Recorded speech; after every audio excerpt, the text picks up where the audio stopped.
In today's video, I ordered something that I didn't even think they would ship, this time being one of the cheapest iMacs in the UK.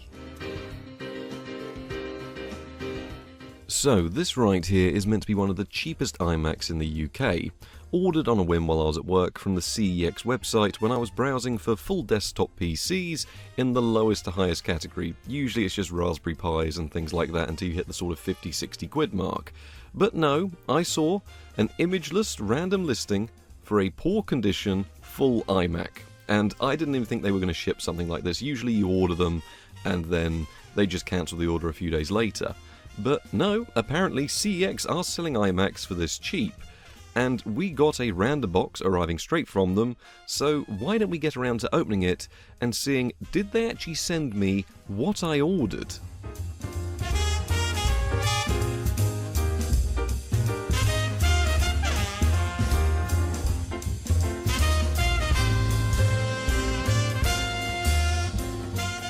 Well, once we got through the rather beaten up packaging, there was actually an iMac inside there.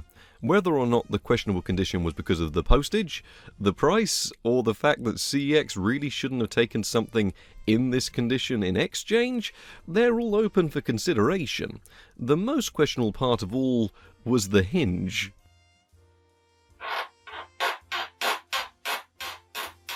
That doesn't sound right. But even with all that, it was actually a complete iMac, with the cables, and a keyboard, and a mouse of dubious quality and origin, so I've certainly seen worse. But for under £30, we bought an Apple product with a warranty, and we didn't even have to give them any money. And these are just available buy it now on the website. So that seems like a bit of a win. Only thing now is, does it actually turn on? Right, so what I've done is I've plugged it in. That's about as far as we've made it at the moment. I figured the best way of demonstrating this would actually be to make a cup of tea and then see if this thing will actually turn on. Oh, the fans are on. Starting chime. I can't get a better angle on it because the hinge is questionable. It's turning on. I don't know if you can just about make that out. There's the Apple logo in the middle. Right. How long is it going to take to actually turn on? You can hear the hard drive inside. I would say begging for death. Others would say, you know, attempting to work. But it's turning on. 28 quid. Dedicated graphics. They've left the CEX account on there. Right. Well, it turns on. Question is now, how do we get around that account? Do I message them, or do we just try and brute force our way through? Let's go figure that out. Shortly after this, though, we ran into an issue slightly more dramatic than that of the password problem.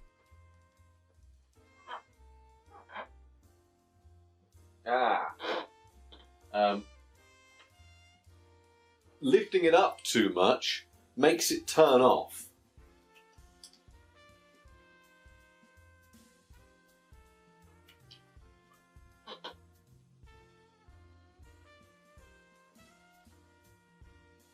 Is it just died? Is it just completely died? Even after a great deal of troubleshooting on the table, I decided it was best to just walk away and let the Mac do its own thing. Maybe it just had a bit of trouble after being thrown around in the back of a van halfway across the country and decided, you know what, I really just don't want to work. Who knows? Still, after all this time had passed, there were signs of life. Just now, these came with their own set of quirks.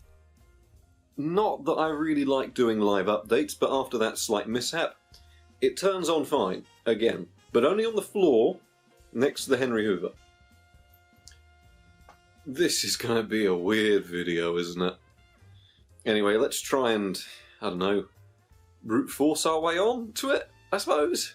And we'll just carry on filming on the floor, because why not? Of course, the £28 iMac will only work when it's situated there. I don't dare touch it. Because if I move it, what if it turns off again? Who knows? We did eventually manage to get around the password though. Conveniently, CEX had set the password to password by itself. Great security there. But all I did was wipe that password, so, we didn't have any issues logging into this Mac. I'm not exactly planning on keeping anything secure on here, and it was just getting in the way. And it showed a little bit of promise. The system didn't seem hopelessly slow. It was still a little bit sluggish in places, but we were able to access the system panel and see the specification of the Mac we bought, just to confirm they'd send us what they'd promised. I mean, the only reason I considered this is because it's got a dedicated graphics card. But we had to do something about that condition. It was just absolutely appalling, covered in dust, deep scratches and everything in between. This thing had either been languishing in the back of that CEX shop, or had been someone's most hated possession before they decided to trade it in. Either way, it was in need of a good bit of maintenance. Now, these things are mostly made of glass, metal, and plastic. And you know what else is made up of similar things? Cars. Now, hear me out. This thing has scratches and scuffs all over the place, particularly the screen, which has some really deep, sort of gouges going into it. So I spent the next hour or so going over the thing and entirely polishing the glass, the metal, and the plastic. I used some auto gleam stuff, because it's what I had on hand, and the results were surprisingly decent.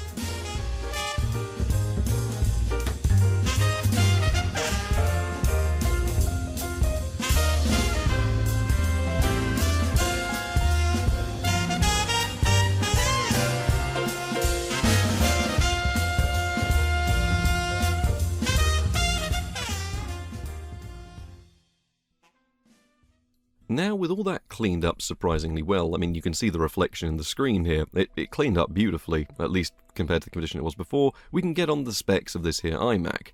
It looks to be a 2008 20-inch iMac, and that's not actually one of the bad ones. Featuring a Core 2 Duo, which I believe is the E4400, running at 2 GHz, it also has 4 GB of DDR2 RAM. And the only reason I even considered buying this, it has a dedicated graphics card. Nothing fancy in the form of a Radeon 2400 XT, but that is still by all accounts a DirectX 10 graphics card in an all-in-one Mac. And these often go from anywhere between £10 in non-working condition through to sort of around the 30 mark that I paid here today. You can get a hold of these quite easily. They're not exactly new enough to warrant people wanting them, and they're certainly not old enough to be considered retro, making this era of iMac a weird middle ground. It's very, very cheap. These are the cheapest you can buy an iMac, these Core 2 Duo ones, and if you can get them with a dedicated graphics card, even better. Especially given that when you go and order one to your door, you do get a 2-year warranty with CEX. It also has a very pretty 1680 by 1050 screen, which looks to be a really high-quality TN panel. You wouldn't tell to look at it at first, as once it actually warmed up, I mistook it for IPS. This led us to the first night of testing, and it was rough. See, I wanted to get this thing online and actually start trying to use it, and the Wi-Fi didn't really want to connect to either the router or my phone. That wasn't an issue with the Wi-Fi adapter inside, it just didn't understand a modern router for some reason, or my phone. However, after meddling around with the settings a little bit more, I found a rather dated method that apparently Apple still supports in 2024. You can connect your 20-year-old iMac and give it internet over Bluetooth. That's right, you can connect it to a modern iPhone over Bluetooth and it will still connect to the internet. I wasn't expecting that to work. The age disparity between these is about 16 years. But still, we were there on the internet in the modern world, and our first outing was over Bluetooth. It was very slow, but it did work and it didn't drop out either. This was just such a weird experience. Out of anything that worked, Bluetooth Wi-Fi. I don't think I've used that in 14 years. But here we go, still a thing, still works, still supported by Apple. I didn't really want to move away from the OS the machine came with, which was OS X 10.8, as the more and more I began to use this weird machine, the quicker it got. I am so used to SSDs in machines that any Windows-based device I own gets one instantly. They're just nice, they work, and they're quick. Even the original Xbox I have has an SSD in there purely because technically it's running Windows, but still, that's the point. This is running a hard drive, clicking and making a racket all over the place. And it was speedy! So there's no point changing for a good thing. I don't want to put this on something too modern when it's running this fast on what appears to be a dying hard drive. That didn't resolve the issue of having to find a modern web browser though, because we need to get around the web. And I started at first with the Opera browser, which was one of the more recommended options online, and it was a nightmare. Don't even bother going down that route. It's long since lost support, and most websites load only slightly better than the included Safari browser. You'd spend more time agreeing to certificates than you would actually spend on the website itself. From here, though, I found an old fork of the Firefox Legacy Nightly build, which, to its credit, actually didn't work too bad. Most sites were accessible, and even some plugins worked, and it was also very fast. Until you went to a website that was slightly more modern than about 2018, and it just doesn't work. If there's video to load on the site, it won't work, etc., things like that. Then things began to fall apart, which led me further and further down the weird old Mac rabbit hole. This was where I found the port of Chrome we ended up using. This one, although old and requiring a rather confusing setup that requires modifying the settings panel, actually worked really well. It did have some issues, which you're going to see later, but these were few and far between, and mostly decided to happen whenever the Mac felt like it. You'll see that later. It supported modern plugins, and most importantly, it could manage the Budget Builds website, which seems to be intensive enough and wouldn't work on any of the other web browsers. Don't worry, I've got a plain HTML version coming soon. I just haven't had the time to get around to publishing it yet. But still, it led us to the first night of testing coming to an end.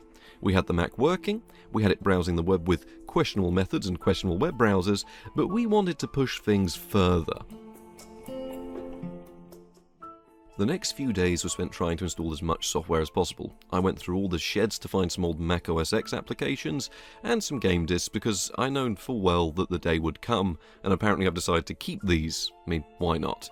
See, these Macs, as mentioned earlier, aren't retro enough for anyone to actually be really caring about their software yet they're not new enough to run the latest applications, placing them in this weird Apple limbo.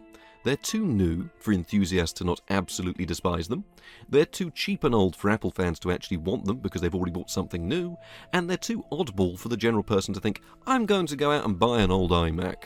It really was a struggle to get what I needed onto this Mac, but eventually I had just about everything I think we needed, and you could do whatever you needed to do on it. I was decompressing files, installing suites of software, mounting external drives, the full works, and it didn't slow down once. This was when I was really beginning to sort of warm to this machine, because I'm doing some rather intensive stuff here. You know, we've got a full full Adobe suite installing here, we've got Halo attempting to install, I'm decompressing files, and it was fine. I could still open up the web browser if I really wanted to. You know, I was expecting to go into this video saying, this thing is awful, and I mostly bought it just to confirm this, yet around this point, it was proving me wrong. So we had the software, yes. We had everything all working, yes. The only question is, how did it all fare in... Oh, it's going to be painful to say this. Possibly the most disappointing benchmarks I have ever done on this channel. Starting us off, we had OpenArena, which ran absolutely flawlessly. It looked great, it ran great, and I had all the settings whacked up to maximum. We had the game running in 1080p, which is the native resolution of the screen, and this thing looked fantastic. Honestly, it's one of the best experiences I've had playing this game outside a genuine CRT. I couldn't fault it one bit. The frame rate was through the roof with neither the CPU or the dedicated AMD graphics card struggling. So, all around, for OpenArena, not half bad. Knights of the Old Republic wouldn't work. Mostly at first because the internal disk drive had apparently decided it now only works part-time in its retirement, so I went out and I got an external disk drive, and the disk loaded before promptly telling me that no, the game isn't compatible and will not install, so not a great showing there. The same was also the case for Fable the Lost Chapters, which even though is a rather pain-in-the-arse version of the game to get a hold of for Mac, and is apparently universal binary so it should work on both PowerPC and x86, just doesn't install. This thing really is in a weird software limbo. Minecraft I've had running on plenty of older PowerPC Macs. I used to even play it on an old G5 system tons. Well, in this version, the logo just bounced up and down. We had the latest version of Java, we tried multiple launchers, we tried standalone launchers, we tried everything. Nothing. We ran this game on an iMac G3.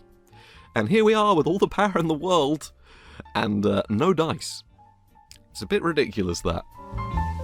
The same could also be said for the LEGO Star Wars demo, which installed fine, or at least the demo did, before the game promptly said it only works on PowerPC Macs. I managed to get Halo to install, it wouldn't work, and it was a bit of a weird one this time. See, when the game was actually in the system, if it was the internal drive or the external drive, the Mac just kept saying the disk wasn't inserted. Now, this is a bit of a weird one, because at this point I just thought, I'll just test the demo. Turns out, the demo was only made for PowerPC Macs. So, what a complete mess this is. I even tried mounting the ISO for the game through Toast, which is the sort of like virtual disk mounting software. Still, no dice.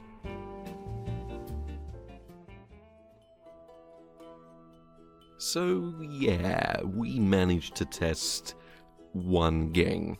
Anything else is either simply too new to run on the hardware, too old to support an x86 CPU, and I am kind of getting why these aren't being accepted by enthusiasts, because if I threw Windows on this, well, these would all run.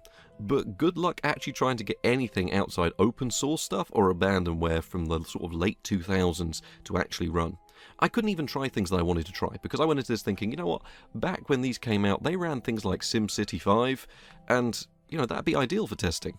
I've got stuff on Steam, Source games and things like that, which should run on this system. But neither Origin or Steam support this hardware anymore, which really limits your testing on this x86 Mac of this era, because there is, plenty of power in this little thing. I'm looking at it right now, and it's got the power to run these things. It's got a 2400 XT. I'm fairly sure I've tested the 2400 XT. That can run things. Yet the Mac is limited by the fact that everyone has dropped it well before it stopped being usable, which is a real shame there. However, this didn't mean our testing stopped there. No, far from it. See, this is an iMac. These were the peak of creativity and production. So fortunately, this software does actually exist, and is still available in some capacity. And things got very impressive very fast. Almost enough to make up for the appalling state of the benchmarks. See, Premiere Pro was first, and it was very smooth. Very smooth. I loaded in a 1080p test file into a 1080p canvas, and there was very little slowdown at all. No hitching, nothing. Sure, render times were not up to modern standards, but for under £30, can you really argue when editing came across this smooth? I'd done plenty of editing on cheap PCs, but none of them could really keep up with this iMac. Now, I'm not a professional in this software. I use a different editing software completely. I use Serif Movie Plus X6. Please make a new version, Serif, please. You do other software now. Please bring back your video editor. But that's besides the point. I know how slow it can get. On some systems, even just dragging in files from an SSD is painful. But here, on a good old mechanical hard drive, and calling it good is a stretch here, it was really solid. The same extended over to Photoshop and more or less the rest of the Adobe suite, which is sort of what you'd want to be using. You couldn't really use much more modern than CS 5.5, but I didn't really find that much of an issue. See, I've only really used the latest versions of this software, and there is not a great deal of difference between the latest versions and CS 5.5. Turns out everything is exactly where you'd expect it to be. So yeah, even 3D modelling was possible. I had to use older software, which is something I know only the very bare bones basic about, but when I sat down and just started playing around with it, it worked. And, that's the main thing that was impressing me about this Mac, was after the huge letdown that any game that wasn't Open Arena wouldn't start. And I know gaming's not really the reason to buy a Mac, but, come on, we tested the Galaxy S3 a little while ago and that did a better job than this. It was a bit of a redemption. So, the question is, when you strip away all the editing magic, what is this thing like in real time? Because I know people are going to be a bit skeptical of, oh, he's showing this footage, could it be selective? Let me show you what it's like just to roll the camera and just use this Mac, because I think it might impress you. Right, so a lot of people probably want to see a live usage test. So just the Mac, the £28 iMac, as it is, as if you just bought this off CEX, gave it a clean, and, as I've very much done myself, just start using it. So, first things first, it's actually really quite impressive how usable this is.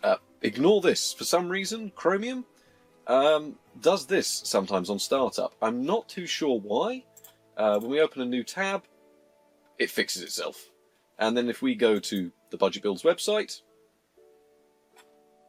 it now works fine. I don't know why it does that. Sometimes on a fresh launch of Chrome, we do have to redo it, probably because it is a beta version of an open source port running on hardware that doesn't really support it. But yeah, just browsing the web and actually using this thing is more than doable. So if I read the new Matrox C680 article, it loads fine. It's a little bit slow in places, but it's nothing bad. Like, you can read the entire article, you can use the modern web. I mean, this is a fairly modern website as far as it goes. It's more or less brand new.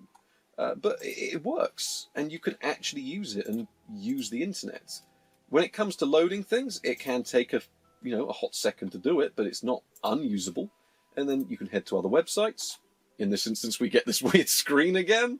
It picks and chooses when it wants to do it, and I'm glad it's decided to do it right now.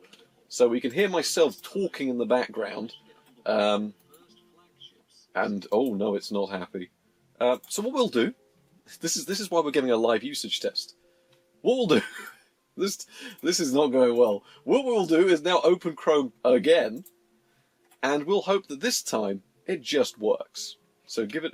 No, it's not having a good time here. But we'll try and go back to YouTube, and I'll try and get my point across. It might work this time. Who knows? There we go.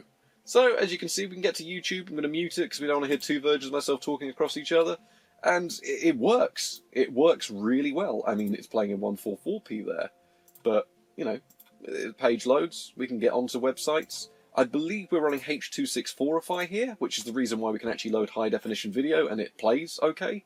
Because if we actually open up the stats panel, I think you can see over here it's loading in ABC1, which usually I think it uses the newer codec than that. I think it's VP something or other, which is the new YouTube compression one. But it's really usable just to get around the internet and actually just do what you need to do. So if I wanted to, I don't know, buy a Polo Mark II, ignore exactly what it's doing in the background. If I want to buy a Polo Mark II red van, don't know why, I've already bought one. But maybe, let's say, I want to buy another one. I can go on here, I can wait and see if there's one for sale. And we can go on Car and Classic and we can see what's available. If it didn't do this.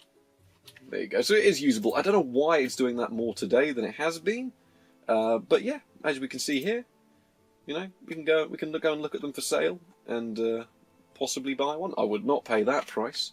If people are interested, I bought one for a lot lower price than that. And that could be worth a video, actually. But yeah, as you can see, we can get around. If I want to open applications, I can go to Finder, go to Applications, or I can go to the old Launchpad, and all our applications are listed. So if I want to, say, I don't know, Premiere Pro's rather intensive, I can open up Premiere Pro. I don't know if I actually clicked it there, I don't think I did. And we can open it up. One thing I have come to really enjoy is the old skeuomorphic design of Mac OS X. It's just a nice change from everything we have today. And I remember these being so futuristic at the time. I just remember them being, just seeing something like this was just amazing. And just the fact that now £28 seems brilliant. But we can open up a new project. We can go to the Macintosh hard drive. We can go to Users. We can go to CEX. We can go to Movies. And we can import a high-definition video file, drag it along, and yeah, you can edit, really quite well. It's not actually too slow. Like, it is dealing with high-definition video here, but just scrubbing along the timeline, you can see it works really well. I was not expecting to be able to get a £28 iMac and be like, you know what? For production tasks, not actually too bad. And then we could close that, save the changes, and continue our trial. But yeah, I'm not signing up to an Adobe account because I already have one. Yeah, if I want to open a game like Open Arena, double click it, should launch, and then yeah, you're into a game. We can exit out of that. And just anything I've needed to do on this Mac has worked fantastically. I mean, iTunes, everything of the sort, tends to work okay.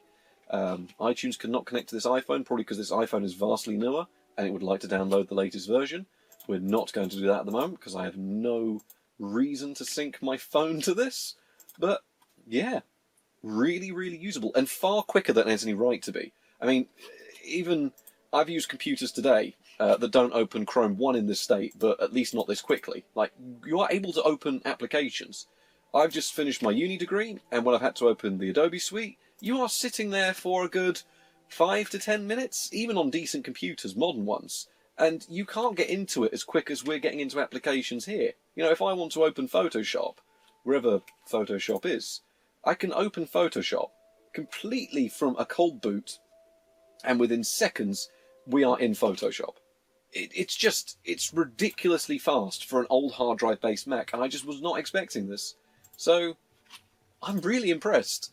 I know it's got its problems, I know it's got its quirks, but at the same time, these things are just weird. They're in a weird era where everything has been difficult to find to get on there, but the software that works ludicrously well, given the price we spent. I mean, I know it needed a good clean, and I know it was very slow at first, but as that little hard drive's woken up, this thing has become so much more usable. So we'll now go back to the pre-recorded bits, and I'll probably shut this down. So there we go. Overall then, the cheapest model of iMac to exist virtually anywhere, and seems to be worldwide as well. And what are my thoughts? Well, given these seem to be going constantly for sub £30 anywhere I find them, eBay, CEX, Facebook Marketplace, if you're willing to collect you can get them even cheaper, it's just a bit of an odd thing, because I don't know whether to say it's good or bad, or just in between. Overall for £30, would you be better off for a PC? Yes, most likely, we've built decent PCs for 30 quid, but what about those weird niche use cases where you want a big old high quality screen, you want those production abilities, and well, maybe, I really do just mean maybe, this could be a viable option. Someone trying to get into video editing, you know, you can't really beat this for the money you spend. It's really good. I've been using this for a little while now, and it's really decent. It's really taken a while to make this video because I'm struggling to get my thoughts onto paper. I'm just looking at what I've written, and even then I'm like, but is that right? We've been on a real adventure with this thing. It's difficult. I'd say if you're looking into production tasks and you genuinely just want something cheap to mess around with and maybe learn the software, go and grab one. Why not? You know, it really has just been a strange iMac, which ended up being more than just its value alone. Thank you very much for watching, and good night. Thank you, Flo. Thank you.